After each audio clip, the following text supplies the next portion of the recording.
اللہم صلی علی سیدنا محمد نحمده ونصلی علی رسوله الکریم ونعوذ باللہ من شرور انفسنا ونعوذ باللہ من شرور انفسنا ومن سیئات اعمالنا اما بعد فاعوذ باللہ من الشیطان الرجیم بسم اللہ الرحمن الرحیم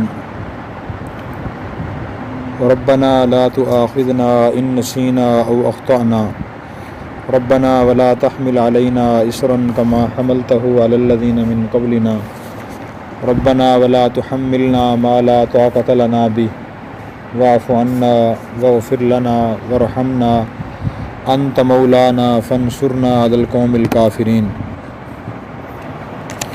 یہ سورہ بقرہ کی آخری آیت ہے اور بہت اہم آیت ہے۔ اس کا ترجمہ یہ ہے، اللہ تعالیٰ فرماتے ہیں لا یکلف اللہ نفسا الا وسعها، اللہ تعالیٰ کسی شخص کو ذمہ دار نہیں بناتے مگر اس کی طاقت کے مطابق۔ جتنی جس شخص میں طاقت ہے وہ اتنا ہی اعمال کا، اخلاق کا، فرائض کا اللہ کی طرف سے ذمہ دار ہے۔ ہر ایک کی طاقت مختلف، ذمہ داریاں مختلف ہیں، تو ہر مسلمان کی ذمہ داری ایک جیسی نہیں ہوتی۔ جیسے گھر میں معاشرتی طور پر باپ کی ذمہ داریاں زیادہ ہوتی ہیں، بیٹے کی کم ہوتی ہیں، باپ کے اختیارات زیادہ ہوتے ہیں، بیٹے کے اختیارات کم ہوتے ہیں، پوتے کے اس سے بھی کم ہوتے ہیں، ذمہ داریاں بھی کم ہوتی ہیں، اختیارات بھی کم ہوتے ہیں۔ اس کے بعد فرمایا لا لہا ما کسبت وعلیہا ما اکتسبت، جو شخص اچھا عمل کرتا ہے اس کا فائدہ اسی کو پہنچتا ہے، جو گناہ کرتا ہے اس کا نقصان اسی کو پہنچتا ہے اور گناہ اسی کو ملے گا۔ اس کے بعد فرمایا ربنا لا تؤاخذنا ان نسینا او اخطأنا، اللہ تعالیٰ ہمیں یہ فرما رہے ہیں کہ تم مجھ سے دعا کرو، اے ہمارے رب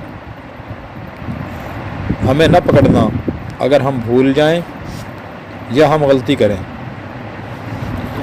آج کی ہماری گفتگو کا موضوع یہی جملہ ہے کہ اللہ نے ہمیں دعا سکھائی ہے کہ ہم مجھ سے دعا کرو ہمارے رب، اگر ہم بھول جائیں اور بھول کر یا جان بوجھ کر بھول کر یا غلطی سے بھی کام غلط کر بیٹھیں تو ہمیں نہ پکڑنا۔ ہمیں اللہ تعالیٰ سے یہ دعا کثرت سے کرنی چاہیے، کیونکہ انسان بھولتا بھی ہے، غلطی بھی کرتا ہے، اور جب انسان سے غلط کام ہو جاتا ہے جان بوجھ کر یا بھول کر، اس کے نتائج کا سامنا اسے کرنا پڑتا ہے۔ اس لیے ہمیں دعا کرنی چاہیے۔ اور تفسیر اس آیت کی یہ ہے کہ دنیا میں انبیاء علیہ السلام کے علاوہ کوئی انسان ایسا نہیں جس سے غلطی نہ ہوتی ہو۔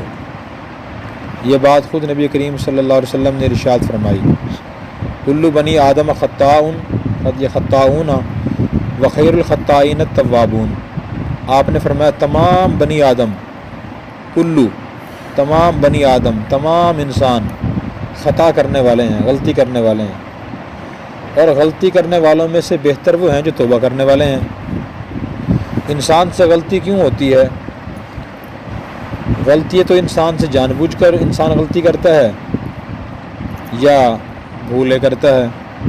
جان بوجھ کر اس لیے ہوتی ہے کہ اس میں خواہشات بھی ہیں، جذبات بھی ہیں، غصے کا جذبہ ہے، حسد کا جذبہ ہے، بغض کا جذبہ اندر ہے، کینے کا جذبہ ہے، اپنے فائدے کو دوسرے کو نقصان پہنچانے کا جذبہ ہے۔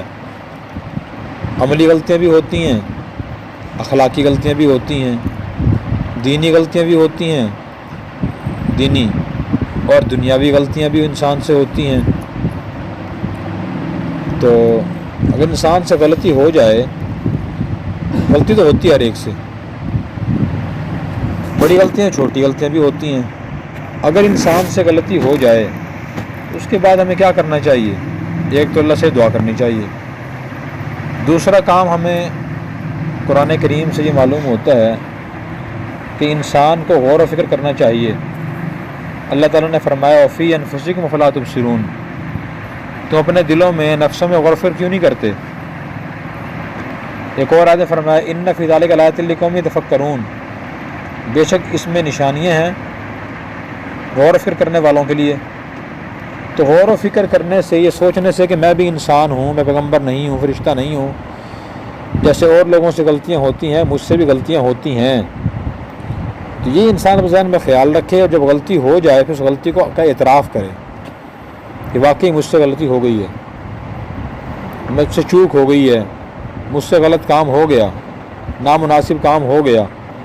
حضرت آدم علیہ السلام اور حضرت حوا علیہ السلام جنت میں تھے، تو اللہ تعالیٰ نے فرمایا تھا لا تقربا هذه الشجرہ، کہ تم دونوں اس درخت کے قریب نہ جانا۔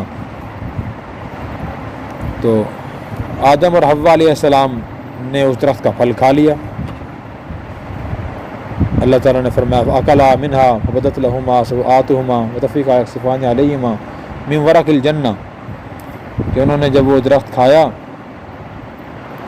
تو ان کا جنت کا لباس اتر گیا، ان کا ستر ظاہر ہو گیا، تو انہوں نے پتے جنت کے اٹھا کر جسم پر چپکانا شروع کر دیے تاکہ ستر ظاہر نہ ہو۔ انسان کی فطرت میں شرم و حیا ہے، انسان جب پیدا ہوتا ہے اس میں شرم و حیا ہوتی ہے۔ اب بعد میں اس کے خیالات بدل دیے جائیں کہ نہیں ننگا پھرنا کوئی ستر کوئی شرم و حیا خلاف نہیں ہے، تو انسان یہ خیال ذہن سے نکل جاتا ہے شرم و حیا والا۔ تو بہرحال جنتی لباس اتر گیا، تو بھول کر ان سے یہ خلاف ورزی ہوئی تھی۔ قرآن میں خود اللہ وَلَقَدْ عَهِدْنَا إِلَىٰ آدَمَ مِن قَبْلُ فَنَسِيَ وَلَمْ نَجِدْ لَهُ عَزْمًا، ہم نے آدم سے عہد لیا تھا، ان کو حکم دیا تھا، تو بھول گئے، تو غلطی ہو گئی، خلاف ورزی ہو گئی اللہ حکم کی۔ شرعی لحاظ سے وہ گناہ نہیں تھا، شرعی لحاظ سے گناہ کہتے ہیں اس کام کو کہ انسان جان بوجھ کے اللہ کی نافرمانی کرے۔ بھول کر کوئی غلطی ہو جائے تو اسے گناہ بھی نہیں ہوتا، اور اللہ تعالیٰ بھی اس سے ناراض نہیں ہوتے۔ جیسے آدمی بھول کر روزے کی حالت میں کھا پی لے، روزہ بھی نہیں ٹوٹتا، گناہ بھی نہیں ملتا۔ بھول کر 3 رکعت کی بجائے 2 رکعت پڑھ لے، 2 کی جگہ 3 پڑھ لے، تو گناہ نہیں ہوتا، بھول گئے انسان۔ تو آدم علیہ السلام سے جب خلاف ورزی ہوئی تو اور حوا علیہ السلام سے خلاف ورزی ہوئی تو انہوں نے پہلے اعتراف کیا، نمبر 2 پھر تلافی کی کوشش کی، عرض کیا ربنا ظلمنا انفسنا وان لم تغفر لنا وترحمنا لنکونن من الخاسرین، سورہ اعراف کے دوسرے رکوع میں آیت ہے، اے ہمارے رب ہم نے خود پہ ظلم کیا ہے، اگر آپ ہمیں معاف نہیں فرمائیں گے اور ہم پر رحم نہیں فرمائیں گے تو ہمیں بڑا نقصان ہوگا۔ تو یہ انبیاء اسلام کا طریقہ یہ ہے کہ غلطی کا نامناسب کام کا اعتراف کرتے ہیں، پھر توبہ کرتے ہیں، اس کی تلافی کرنے کی کوشش کرتے ہیں۔ جب انسان غور و فکر کرتا ہے اس سے بات سمجھ آتی ہے کہ مجھ سے غلطی ہوئی ہے، پھر وہ اعتراف بھی کرتا ہے، اور جب اعتراف کرتا ہے پھر تلافی کی کوشش بھی کرتا ہے۔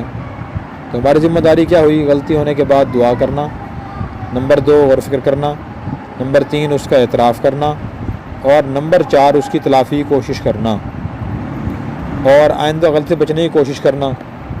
نبی کریم صلی اللہ علیہ وسلم نے ارشاد فرمایا لا یلدغ المرء من جحر واحد مرتين، کہ مومن کو ایک سوراخ سے 2 بار نہیں ڈسا جانا چاہیے۔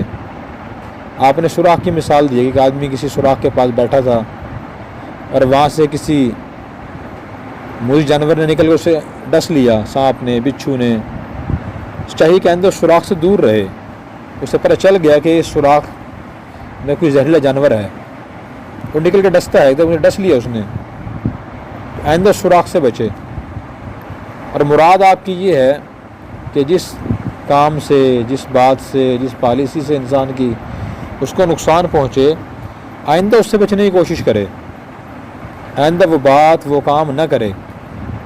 اگر حضور صلی اللہ علیہ وسلم کا یہ ایک ارشاد ہی ہم ذہن نشین کر لیں اور اس کے مطابق عمل کریں تو ہم اپنی غلطیوں کی تلافی کر سکتے ہیں، غلطیوں سے بچ سکتے ہیں، اور غلطیاں زندگی سے نکل سکتی ہیں۔ مسئلہ یہ ہوتا ہے کہ ہم غور فکر نہیں کرتے، انسان سب پر تنقید کرتا ہے، والد کی یہ غلطی ہے، والدہ کی یہ ہے، بھائی کی، دوست کی، رشتہ دار کی، بہن کی، وہ یوں کرتا ہے، وہ یوں کرتی ہے، وہ یوں کہتا ہے، وہ یوں کہتی ہے، اسے نہیں کرنا چاہیے، یہ بھی غلط ہے، یہ بھی حرام ہے، یہ بھی نامناسب ہے، اسلام کے خلاف ہے، اخلاق کے خلاف ہے، تہذیب کے خلاف ہے۔ لیکن اپنے بارے میں انسان نہیں سوچتا کہ مجھ سے غلطیاں کون سی ہوتی ہیں۔ اور میری غلطیاں کون سی ہیں، میں انہیں سوچوں، ان کی تلافی کروں، انہیں ختم کرنے کی کوشش کروں، یہ نہیں سوچتا۔ اس طرح سے غلطیاں انسان کے اندر رہ جاتی ہیں۔ غلطیاں تو ہوتی ہیں، بھول چوک بھی انسان سے ہوتی ہے۔ نبی پاک صلی اللہ علیہ وسلم نے ایک مرتبہ عصر کی نماز پڑھائی اور آپ نے 2 رکعت پڑھانے کے بعد سلام پھیر دیا۔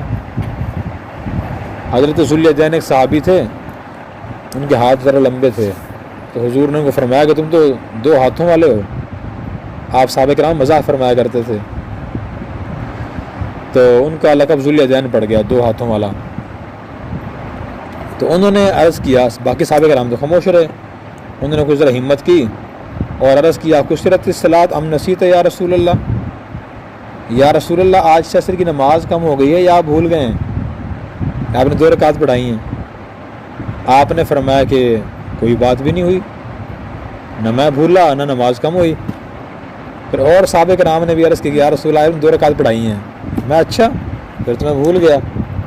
تو بھول چوک نبی پاک سے ہو سکتی ہے، ہم سے بھی ہوتی ہے، اس لیے یہ بات ذہن نشین کرنی چاہیے۔ تو پھر آپ نے دوبارہ نماز پڑھائی۔ بھول چوک ہو جاتی ہے، بھول چوک غلطی ہو جانا اتنا بڑا مسئلہ نہیں ہے، اس غلطی پر قائم رہنا، اس پر ڈٹ جانا اور اس کو تسلیم نہ کرنا، اعتراف نہ کرنا، اس کو درست کرنے کی کوشش نہ کرنا، یہ بڑا مسئلہ ہے، اور یہ انسان کے لیے پریشانی کا باعث بنتا ہے۔ ہم گھروں میں دیکھتے ہیں کہ ایک آدمی کو معلوم ہے اگر میں اپنے بھائی کو، اپنے بیٹے کو، اپنے والد کو، اپنی بیوی کو، اپنے شوہر کو یہ بات کہوں یا اس کے سامنے یہ کام کروں تو لڑائی ہو جاتی ہے، گھر کا ماحول خراب ہو جاتا ہے، لیکن انسان پھر بھی کہتا رہتا ہے، پھر بھی اس بات سے باز نہیں آتا، چھوڑتا نہیں ہے، اس کام کو نہیں چھوڑتا۔ اور کبھی ذہن میں بات یہ ہوتی ہے کہ میں تو ٹھیک کہہ رہا ہوں، میں کون سا غلط بات کر رہا ہوں، میں کہتا ہوں نماز پڑھا کرو، تم کیوں نہیں پڑھتے نماز، میں کہتا ہوں فلاں کام کیا کرو، تم کیوں نہیں کرتے۔ یاد رکھیں علماء نے دین کی دعوت دینے کبھی قرآن و سنت روشنی میں ادب یہ بیان فرمایا کہ اس حد تک آپ کہیں، کسی نیک کام کے بارے میں تلقین کریں، کسی گناہ سے منع کریں، جب تک سننے والا اسے اچھے طریقے سے سنتا ہو۔ اگر وہ سننا ہی چھوڑ دے اور بات کہنے سے لڑائی کا اندیشہ ہو، پھر وہ دینی بات بھی نہیں کہنی چاہیے، اس گناہ سے منع بھی نہیں کرنا چاہیے۔ اس کی دلیل خود قرآن کریم میں ہے۔ قرآن کریم میں سورہ مریم ہے 16ویں سپارے میں، اس کا 3 رکوع ہے، اس میں اللہ تعالیٰ نے حضرت ابراہیم علیہ السلام اور ان کے غیر مسلم والد کا مکالمہ بیان فرمایا۔ ان کے ابراہیم علیہ السلام کے والد بت پرست بھی تھے، بت فروش بھی تھے،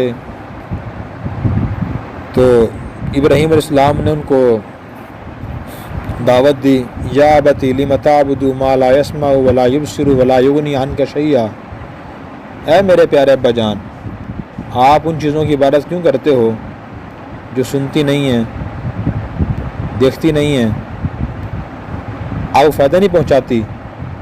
یا ابت لم تعبد الشیطان، اے میرے ابا جان آپ شیطان کی عبادت کیوں کرتے ہیں۔ اصل سامنے تو بت یا پتھر ہوتا ہے، بندہ شیطانی خیال کی وجہ سے اس کی عبادت کر رہا ہوتا ہے، اصل میں شیطان کی عبادت کر رہا ہوتا ہے۔ اور آگے فرمایا کہ ان شیطان کان للرحمن عصیا، کہ شیطان تو رحمان کا نافرمان ہے۔ تو انہوں نے تو اس پیارے انداز سے بات کی، اور ان کے والد نے کیا جواب دیا، لئن لم تنتہی لارجمنک واہجرنی ملیہ، اگر تم مجھے آئندہ ایسی باتیں کہو گے اور اس سے باز نہیں آؤ گے، میں آپ کو سنسار کر دوں گا، پتھر مار کے ختم کر دوں گا، میں مجھے چھوڑ جاؤ ہمیشہ کے لیے۔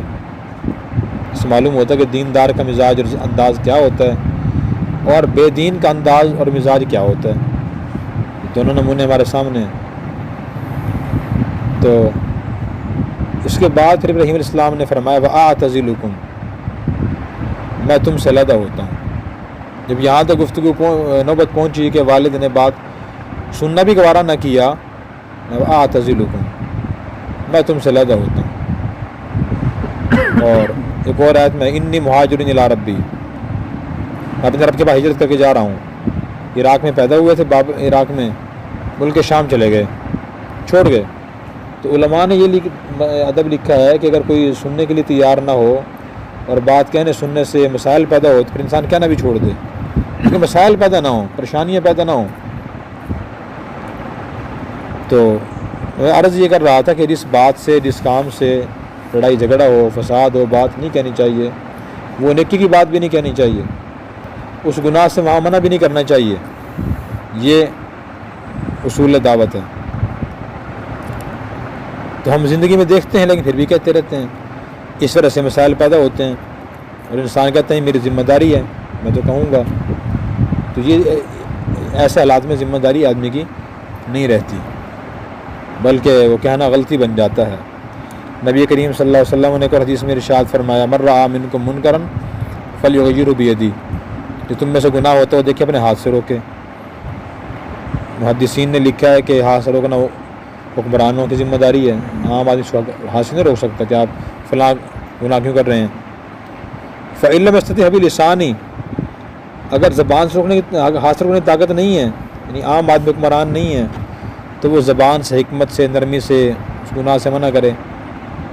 فإن لم يستطع فبقلبہ، تیسرا درجہ حضور نے یہ بیان فرمایا کہ اگر اس کی بھی طاقت نہ ہو زبان سے کہنے کی، تو پھر آدمی دل سے اس گناہ کو برا سمجھے، بس زبان سے بھی نہ کہے، زبان سے اس گناہ سے منع نہ کرے۔ اب بظاہر دیکھیں زبان تو ابھی چلا سکتا ہے، ہمارے ہاں جو مثل مشہور ہے کہ مارنے والے کا ہاتھ پکڑ سکتے ہیں، بولنے والے کی زبان نہیں پکڑ سکتے، ایسے ہے نا جی، جو آدمی بول رہا ہے اس کی زبان تو نہیں بند کر سکتے، لیکن آپ فرما رہے ہیں کہ اگر زبان سے بولنے کی طاقت بھی نہ ہو پھر آدمی دل سے برا سمجھے۔ طاقت تو بظاہر ہوتی ہے، آدمی بول تو سکتا ہے، کسی بڑے سے بڑے آدمی کو کوئی بات بھی کہہ سکتا ہے آدمی، تو پھر اس طاقت نہ ہونے کا مطلب کیا ہے؟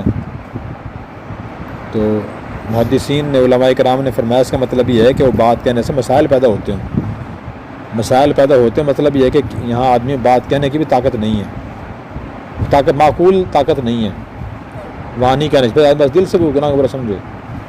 تو اس لیے ہمیں جن باتوں سے مسائل پیدا ہوں وہ باتیں ہمیں نہیں کرنی چاہیے، خواہ وہ دین کی باتیں ہی کیوں نہ ہوں، خواہ وہ کتنی ہی اہم بات کیوں نہ ہو، کتنا ہی بڑا گناہ ہو، ہمیں نہیں کہنا چاہیے۔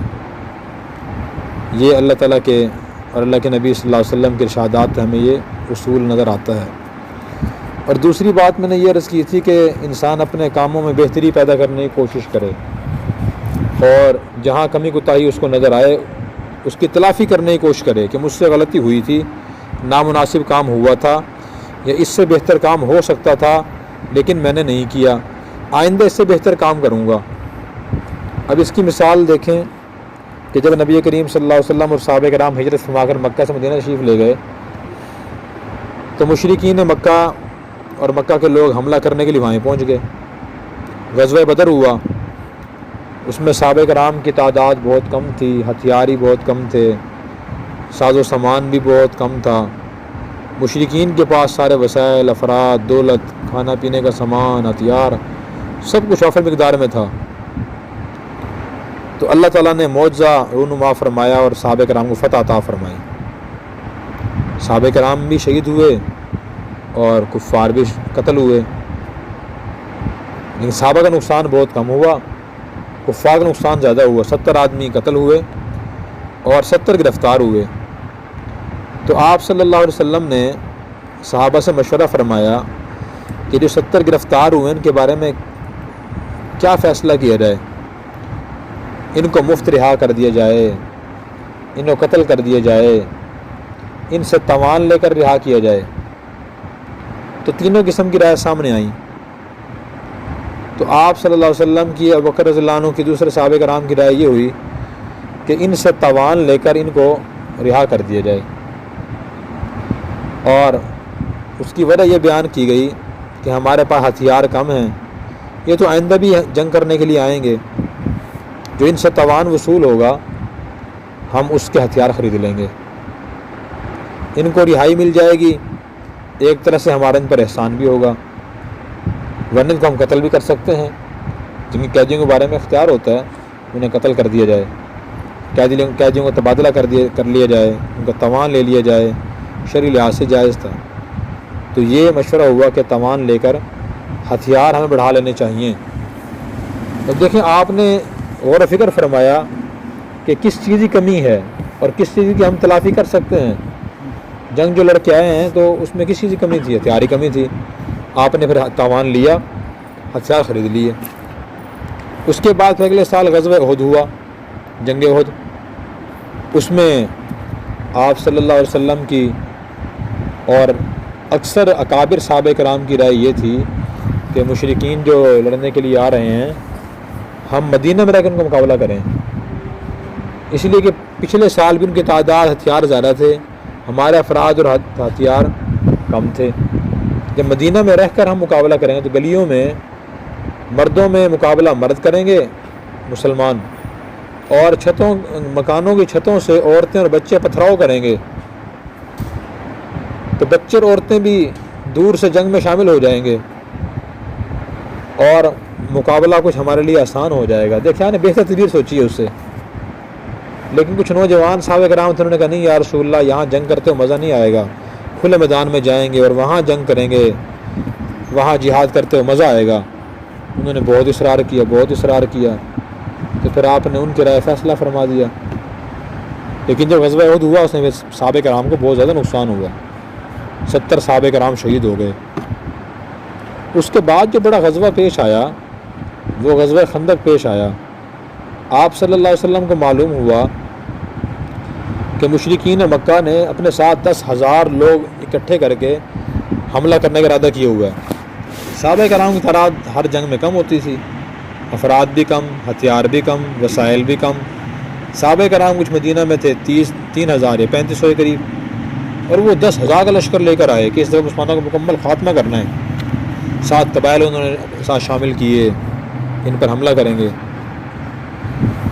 آپ نے پھر صحابہ سے مشورہ فرمایا کہ بتائیں اس مرتبہ اپنا دفاع ہم کیسے کریں؟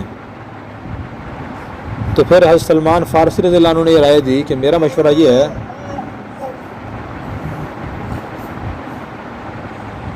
کیا مسئلہ استاد سے کرا لوں تو حضرت سلمان فارسی رضی اللہ عنہ نے مشورہ دیا کہ میرا مشورہ یہ ہے کہ مدینہ ایک بار خندق کھود دی جائے تاکہ دشمن مدینہ میں داخل نہ ہو سکے، ہمارے قریب نہ آ سکے۔ تعداد میں کم ہے، افراد بھی کم ہیں۔ اب یہ نئی تدبیر تھی اور پہلے 2 تجربوں سے یہ اچھی تدبیر تھی۔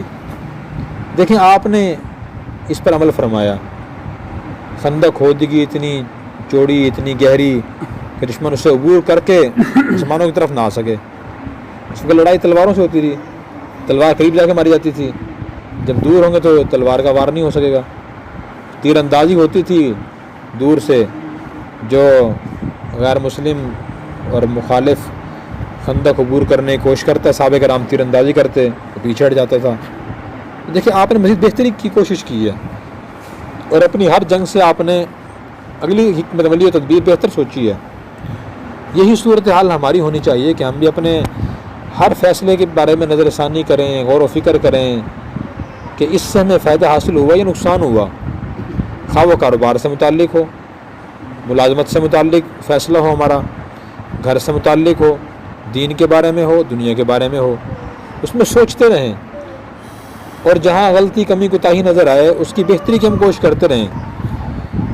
یہ نبی پاک صلی اللہ علیہ وسلم کی سنت بھی ہے اور اس طرح سے دانش مندی بھی ہے۔ بعض لوگوں میں مزاج گھر میں یا کسی جگہ یہ ہوتا ہے بس جو میں نے فیصلہ کر دیا وہ اٹل ہے، اس میں کوئی تبدیلی نہیں ہو سکتی، بس جو میں نے کہہ دیا وہ کہہ دیا، بس کسی کو اس کے خلاف بات کرنے کی بولنے کی اجازت نہیں ہے۔ تو یہ خطرناک ذہنیت ہے، نبی پاک کی سنت کے خلاف ہے اور تکبر کی اس فیصلے سے بو آتی ہے۔ آپ کا مشورے کا مزاج مشورہ فرماتے تھے، پھر جو بات معقول سامنے نظر آتی پھر آپ عمل فرماتے تھے اس پہ۔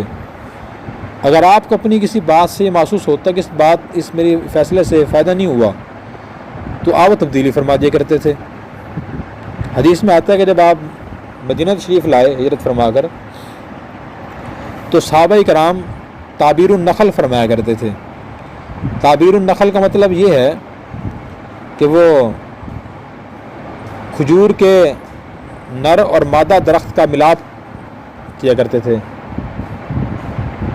تو اس سے پھل اچھا ملتا تھا، پھل اچھا آتا ہے کھجور کا. تو آپ نے صحابہ سے پوچھا بھائی کیا ہے, یہ کیوں کرتے ہیں ایسے؟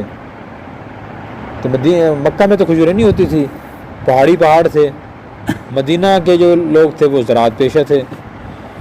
تو انہوں نے بتایا کہ یا رسول اللہ ہم یہ کام اس لیے کرتا کہ اچھا پھل ملے. تو آپ میں شاید اس کے بغیر بھی پھل اچھا مل سکتا ہے, اور شاید مل جائے اچھا پھل. نہ کریں, چھوڑ دیں یہ کام, دونوں درختوں علیحدہ علیحدہ رہنے دیں. عرض کی یا رسول اللہ ٹھیک ہے, آئندہ نہیں کریں گے.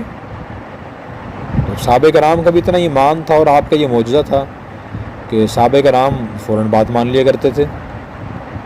انہوں نے ایک سال تعبیر نخل نہیں فرمائی. اگلے سال پھل بہت کم پیدا ہوا کھجور کے درختوں پہ. پھر انہوں نے حضور صلی اللہ علیہ وسلم سے عرض کیا کہ یا رسول اللہ ہم نے تعبیر نخل نہیں کی اس سال آپ کے ارشاد کی وجہ سے, لیکن پھل بہت کم ہوا. آپ نے فرمایا کہ اچھا. فرمایا کہ انتم عالم بامور دنیاکم, اپنے دنیا کاموں کو بھائی تم زیادہ بہتر جانتے ہو, آئندہ کر لیا کرو. فیصلہ واپس لے لیا. تو دیکھیے یہ آپ کا مزاج تھا, یہ نہیں تھا کہ جو میں نے کہہ دیا ہے بس وہ حرف آخر ہے, اس کا انجام صحیح ہے یا غلط ہے, وہ فیصلہ صحیح ہے یا غلط ہے, بس بات وہی ہے. ایسا نہیں. صحابہ کرام نے, حضرت صلی اللہ علیہ وسلم نے, اس کے بعد ہمارے جو آئمہ گزرے ہیں, امام ابو حنیفہ رحمۃ اللہ علیہ, امام شافعی رحمۃ اللہ علیہ, امام مالک رحمۃ اللہ علیہ, امام احمد بن حنبل رحمۃ اللہ علیہ, بعض کے علماء کرام, جہاں بھی وہ دیکھتے تھے کہ یہ کام مناسب نہیں یا بہتر نہیں ہے, یہ دوسرا کام بہتر ہے, وہ فیصلہ اس سے زیادہ بہتر ہے, وہ غلط ہے, دوسرا درست ہے, تو فوراً اس سے رجوع فرما لیا کرتے تھے کہ یہ فیصلہ غلط ہے میرا, آئندہ فیصلہ یہ ہے. حضرت مولانا اشرف علی تھانوی رحمۃ اللہ علیہ نے اپنے بڑے مصنف بھی تھے, پیر بھی تھے, ویسے پیر نہیں تھے, بھی آئے اور نذرانہ وصول کیا, کھانا کھایا, اچھے سے اللہ برکت عطا فرمائے کاروبار میں, جان مال میں. نہیں, وہ لوگوں کو دین سکھاتے تھے, اصلاح و تربیت فرماتے تھے, کتابیں لکھتے تھے, بیانات فرماتے تھے, تفسیر لکھی, حدیثی کتاب لکھی, اور بڑا دین بیان فرمایا. بڑے بڑے مفتی علماء وہاں آ کر علامہ بیعت ہوئے, ان کی اصلاح و تربیت ہوئی, اور یہی تربیت کا طریقہ ہے. یعنی صرف دعا کرائی اور حضرت سے چلو حضرت دعا کر دی ہے, سارے کام ہو جائیں گے. تو حضرت نے اپنی خانقاہ میں مولانا حبیب الرحمن صاحب جی کے عالم دین کو مقرر فرمایا ہوا تھا, ان کو تنخواہ دیتے تھے. ان کے ذمہ کام کیا تھا؟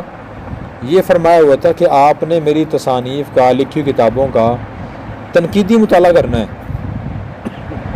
ایک ہوتا ہے عقیدت کا مطالعہ, دوسرا تنقیدی مطالعہ. تنقیدی مطالعہ آپ نے کرنا ہے, اور جہاں آپ غلطی کمی کو نظر آئے تو آپ نے مجھے مطلع کرنا ہے تاکہ میں اس کی اصلاح کر سکوں, درستی کر سکوں. تو بتایا کرتے تھے کہ حضرت یہ بات مجھے درست معلوم نہیں ہوتی, یہ نامناسب معلوم ہوتی ہے, اس سے بہتر بات ہی معلوم ہوتی ہے. حضرت فوراً اس کو جام شرح صدر ہوتا کہ واقعی یہ بات صحیح نہیں ہے, تو اس سے رجوع فرما لیا کرتے تھے, وہ تبدیل فرما دیا کرتے تھے.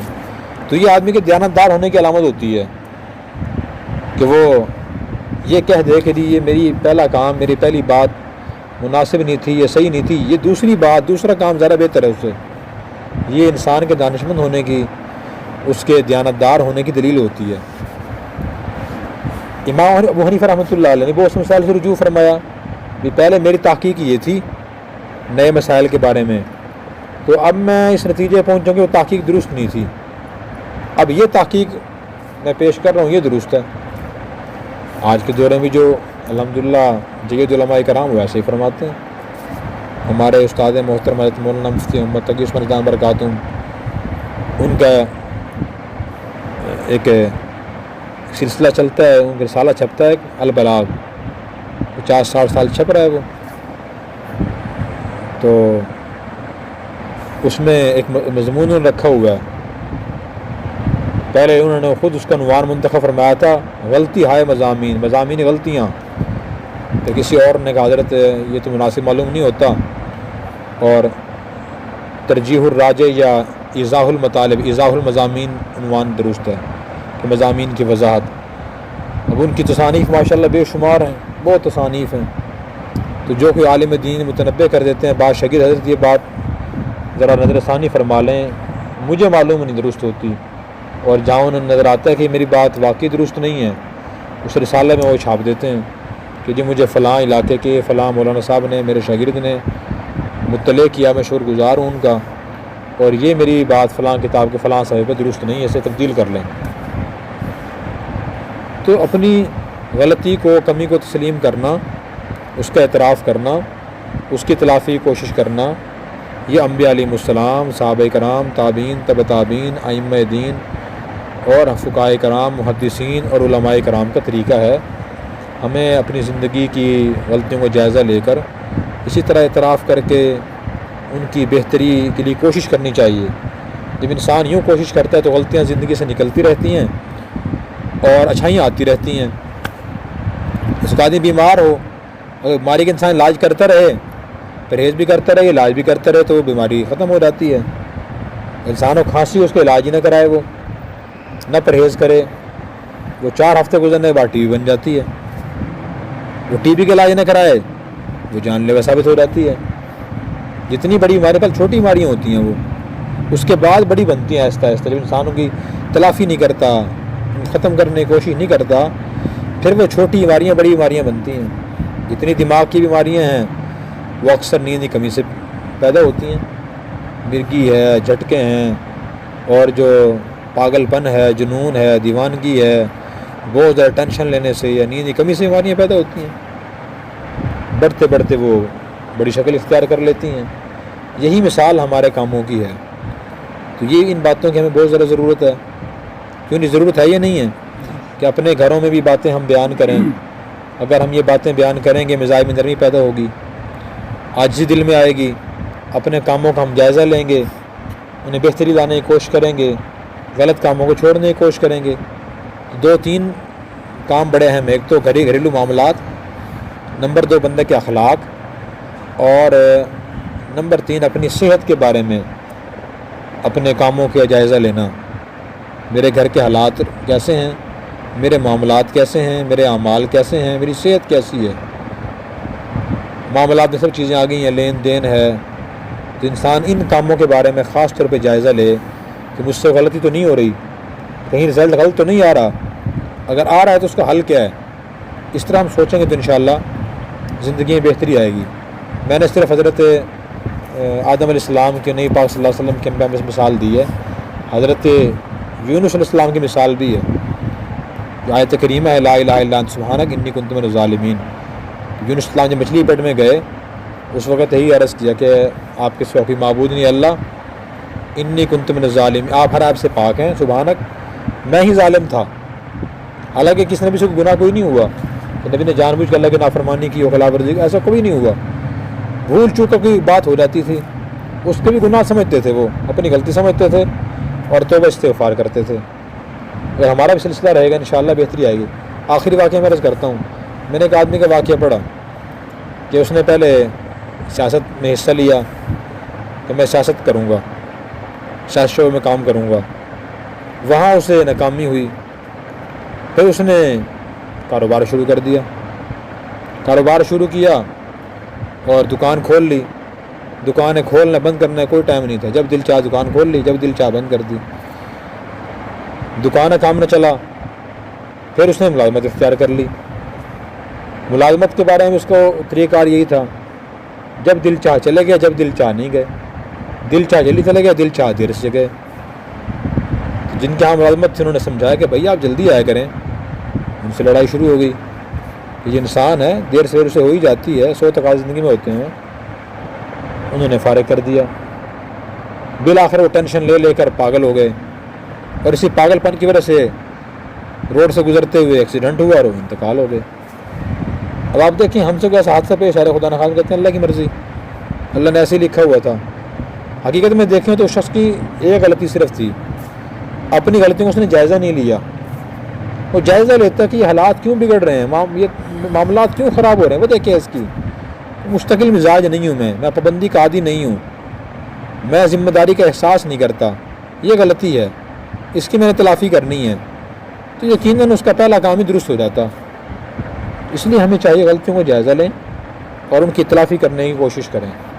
سب حضرات کوشش فرمائیں گے اللہ تعالیٰ مجھے اور آپ کو ان تمام باتوں پر اخلاص نیت سے عمل کرنے کی توفیق عطا فرمائے۔ وآخر دعوانا الحمد للہ رب العالمین۔ دعا فرما لیں۔ الحمد للہ رب العالمین۔ والصلاة والسلام علی سید الانبیاء المرسلین وعلی آلہ واصحابہ اجمعین ربنا آتنا من لدنک رحمہ وہیئ لنا من امرنا رشدا اللہم انا نسألک تمام العافیہ ونسألک دوام العافیہ ونسألک الشکر علی العافیہ ونسألک الغنی عن الناس۔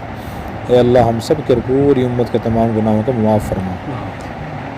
یا اللہ ہمیں غلطیوں سے محفوظ فرما، پھر بھی یا اللہ ہم خطا کے پتلے ہیں، ہم سے جو غلطیاں ہو جائیں انہیں معاف فرما، جب تک ہو گئی انہیں معاف فرما، آئندہ محتاط رہنے کی توفیق عطا فرما۔ اے اللہ ہماری غلطیاں ہمیں دکھا دیجیے اور ہمیں ان کی تلافی کرنے کی توفیق عطا فرما، تسلیم کرنے کی توفیق عطا فرما۔ یا اللہ تمام حاضرین مجلس کی اور پوری امت کی تمام مشکلات آسان فرما، تمام جائز حالات اور ضروریات اپنے غیب کے خزانوں سے پوری فرما، ہمیں ذلت اور قلت سے محفوظ فرما، اپنی حفاظت اور اپنی پناہ عطا فرما۔ اے اللہ ہمیں اچھے اخلاق نصیب فرما، بد اخلاقیاں چھوڑنے کی توفیق عطا فرما، ہم سب کو اور ہمارے والدین کو رزق حلال وسعت اور آسانی سے عطا فرما، حرام مال سے بچنے کی توفیق عطا فرما۔ اے اللہ مرتے دم تک ہمیں دین اسلام پر استقامت عطا فرما، مرتے وقت کلمہ طیبہ نصیب فرما۔ صلی اللہ تعالی علی خیر خلقہ سیدنا و مولانا محمد وعلی آلہ واصحابہ اجمعین برحمتک یا ارحم الراحمین۔ Subscribe now and press the bell icon. Never miss an update.